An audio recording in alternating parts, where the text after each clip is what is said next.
અત્યારે middle class છે, આખા દેશનો મિડલ ક્લાસ એ ઈએમઆઈ ઉપર જીવતો થઈ ગયો છે. એટલે તમે ઘર, તમારું કાર, લોન, ઘર, બાઇક, મોબાઈલ, ઘરનું ફ્રીજ, ટીવી, એવરીથિંગ ઈએમઆઈ ઉપર છે.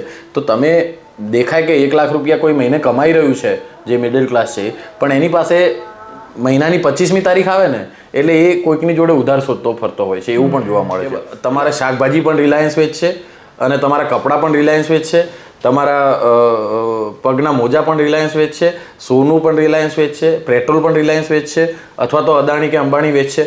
તો બધી જગ્યાએ જો આમનો પગ પેસારો થઈ જાય તો સામાન્ય જે લોકલ માર્કેટનો જે માણસ છે એનો આખો ધંધો પડી ભાંગે છે. એટલે મેં હમણાં પેપરમાં વાંચ્યું હતું કે આરટીઆઈ કરવાવાળા ઉપર સરકારની નજર. આરટીઆઈ કરવું એ કંઈ ગુનો છે? તો આ બધી જે નાની નાની જરૂરિયાતો પૂરી કરવા માટે નાના નાના જે ખેડૂતો હતા એમને પોતાની જમીનો વેચવાની ચાલુ કરી, અને એ જમીનો વેચવાની ચાલુ કરી એ કોની પાસે જઈ રહી છે? તો એ પાછી જે પૈસાવાળો વર્ગ છે, જે પહેલેથી જેની જોડે ઘણી બધી સંપત્તિ છે, એની પાસે એ જમીનો પાછી જઈ રહી છે. તો આખું જે રિવર્સ માઇગ્રેશન થયું એમાં ગરીબી વધી.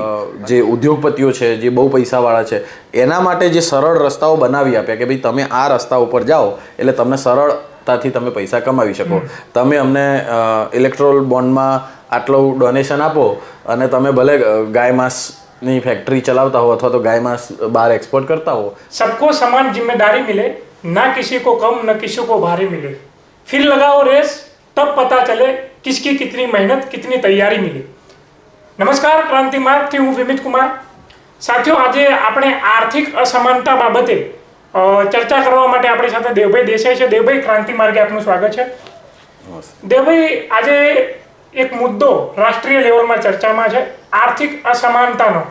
હવે આને દૂર કરવા માટેના ઘણા બધા પ્રયાસો કરવા જોઈએ, અને કોંગ્રેસે તેના મેનિફેસ્ટોની અંદર કહ્યું છે કે અમારી પાર્ટીની સરકાર બનશે તો અમે આર્થિક સર્વે કરાવીશું, ન ફક્ત આર્થિક જાતિગત સર્વે પણ કરાવીશું, અને એ આધારે અમે નીતિ નિયમો ઘડીશું જેનાથી આર્થિક જે અસમાનતાઓ છે, જે ડિસબેલેન્સ છે, એ બેલેન્સ થાય.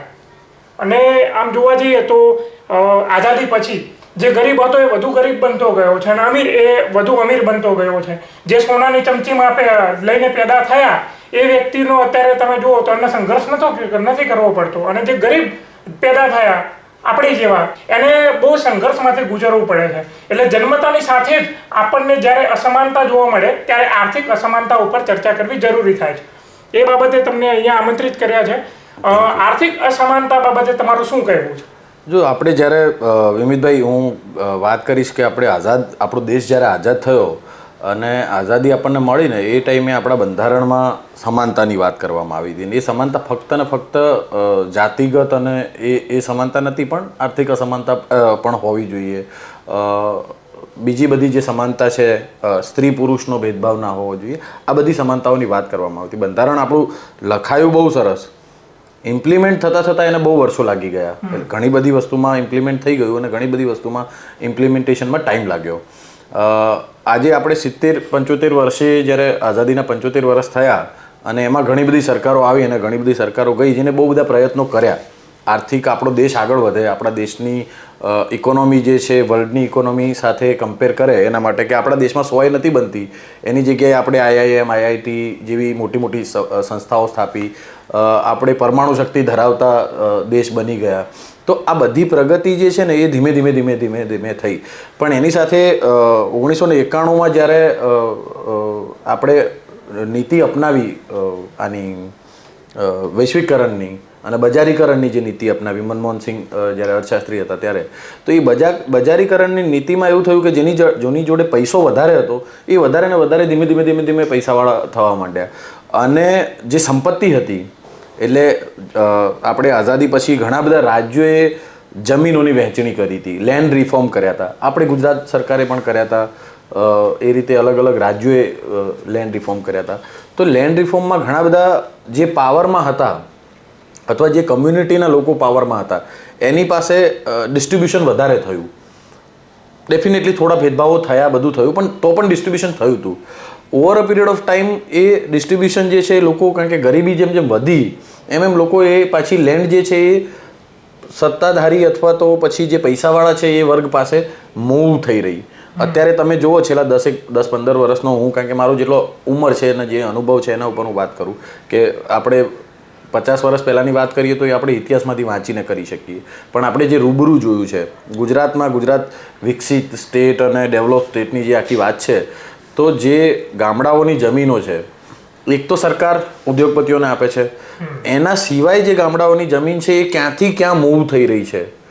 તમે આખા છેલ્લા 10 વર્ષના જે રજિસ્ટ્રેશન થાય છે દસ્તાવેજોના, એમાં તમે એમાં આંકડો કઢાવો તો તમને ખબર પડે કે ફ્રોમ SC ST OBCની જોડે જે જગ્યાઓ છે એ ક્યાંક ને ક્યાંક પોતાની જરૂરિયાત પૂરી કરવા માટે, એટલે કોઈને મેરેજ ના ખર્ચામાં, કોઈને વિદેશ જવું છે એ ખર્ચામાં, કોઈને ખેતીમાં કંઈ નીકળતું નથી અને શહેરમાં રહેવા આવવું છે, ત્યાં ઘર લેવા છે, એટલા બધા મોંઘા ઘર છે, તો આ બધી જે નાની નાની જરૂરિયાતો પૂરી કરવા માટે નાના નાના જે ખેડૂતો હતા એમને પોતાની જમીનો વેચવાની ચાલુ કરી, અને એ જમીનો વેચવાની ચાલુ કરી એ કોની પાસે જઈ રહી છે?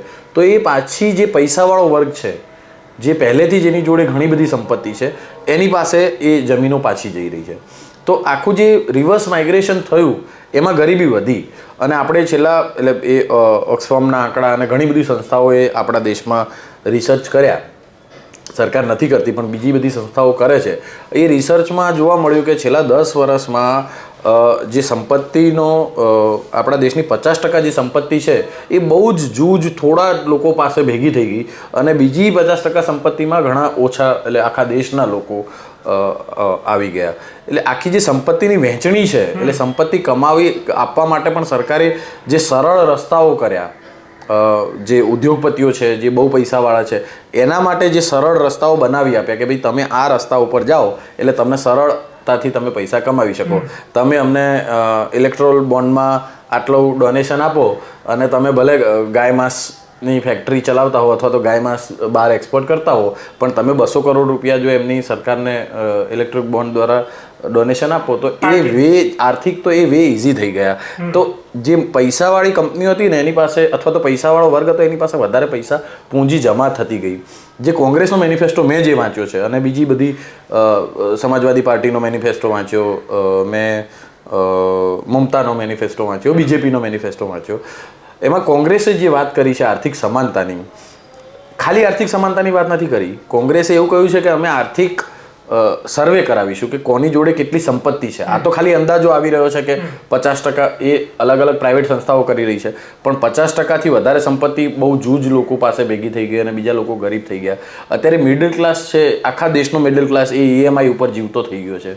એટલે તમે ઘર, તમારું કાર લોન, ઘર, બાઇક, મોબાઈલ, ઘરનું ફ્રીજ, ટીવી, એવરીથિંગ EMI ઉપર છે. તો તમે દેખાય કે 1 લાખ રૂપિયા કોઈ મહિને કમાઈ રહ્યું છે જે મિડલ ક્લાસ છે, પણ એની પાસે મહિનાની 25મી તારીખ આવે ને એટલે એ કોઈકની જોડે ઉધાર શોધતો ફરતો હોય છે, એવું પણ જોવા મળે છે.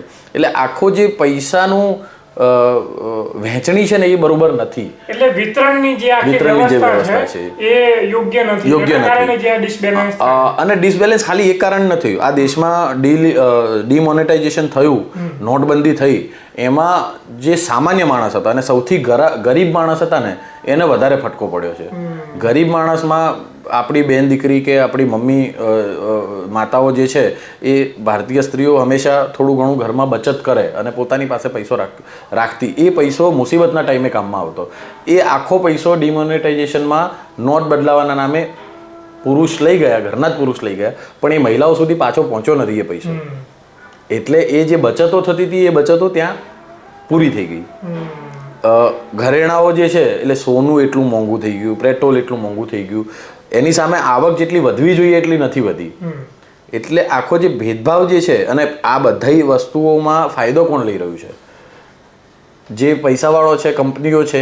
એટલે માર્કેટનું આખું જે સેન્ટ્રલાઇઝેશન થઈ ગયું, આખું આપણું માર્કેટ, હું અર્થશાસ્ત્રી નથી પણ જે મારી મોટી મોટી સમજણ છે એ પ્રમાણે કે માર્કેટનું આખું સેન્ટ્રલાઇઝેશન થઈ ગયું કે તમારા શાકભાજી પણ રિલાયન્સ વેચશે અને તમારા કપડાં પણ રિલાયન્સ વેચશે, તમારા પગના મોજા પણ રિલાયન્સ વેચશે, સોનું પણ રિલાયન્સ વેચશે, પેટ્રોલ પણ રિલાયન્સ વેચશે, અથવા તો અદાણી કે અંબાણી વેચશે.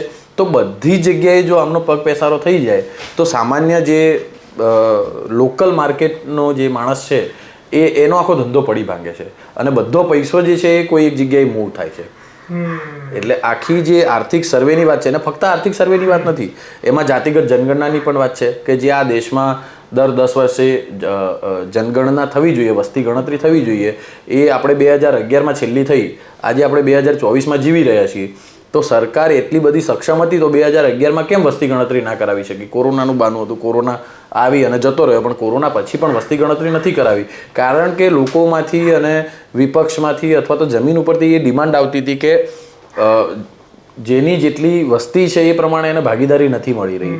જે વિપક્ષના એટલે રાહુલ ગાંધીએ પણ સંસદમાં પણ આંકડા આપ્યા છે કે સરકારો ચલાવવાવાળામાં કોણ છે, તો ત્યાં SC ST OBCમાંથી કેટલા પ્રમાણમાં લોકો છે, ત્યાં માઇનોરિટીમાંથી કેટલા લોકો છે અને અપર કાસ્ટમાંથી કેટલા લોકો છે.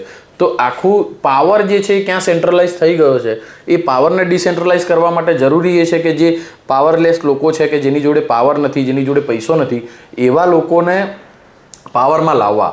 અને એ પાવરમાં કેવી રીતે આવી શકે? જેમ કે આપણે હમણાં મહિલા બિલ આપણી સરકારે પાસ કર્યું, કેન્દ્ર સરકારે જે પાસ કર્યું એ ઇમ્પ્લિમેન્ટ 2029માં કરશે, નારી શક્તિ વંદન ને બધી વાતો કરે છે, પણ એ જે પાસ કર્યું એમાં મહિલાઓની ભાગીદારી વધી, એટલે વધશે એવો અંદાજો લગાવવામાં આવે છે. તો એ જ રીતે જે દબાયેલા વર્ગો છે OBC SC ST કે જેને પોતાના રિઝર્વેશનની જે સીટો છે પોલિટિકલ ભાગીદારીમાં, એના સિવાય બહારની સીટો નથી આપવામાં આવતી, અથવા OBCમાં તો એ રિઝર્વેશન પણ નથી, એટલે જ્યાં OBCની વસ્તી છે ત્યાં બીજા જ કોઈ રાજ કરી રહ્યા છે.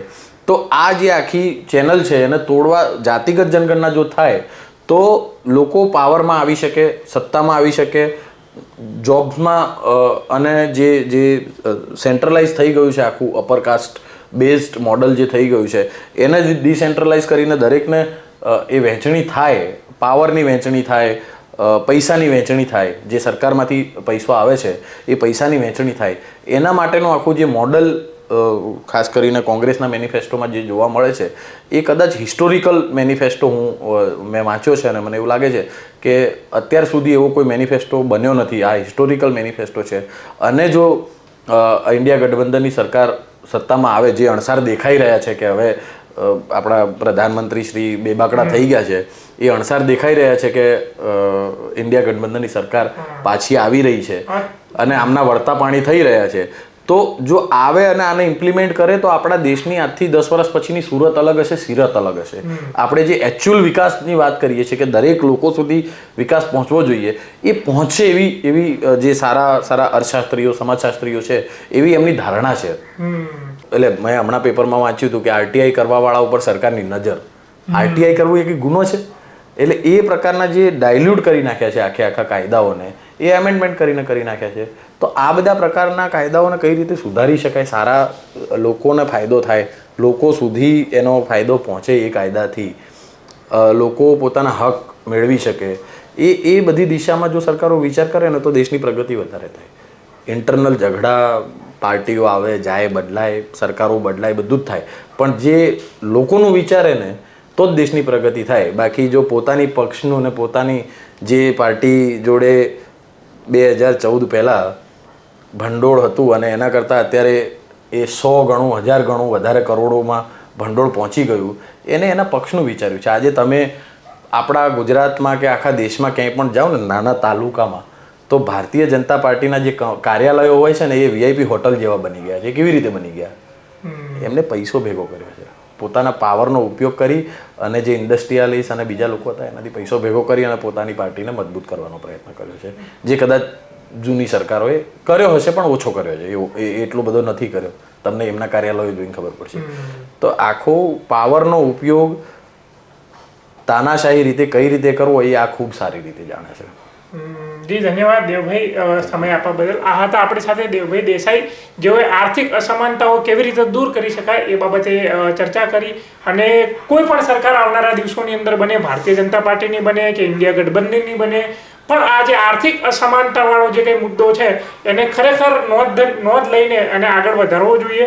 જોતા રહો ક્રાંતિ માર્ગ, ઇન્કલાબ જિંદાબાદ.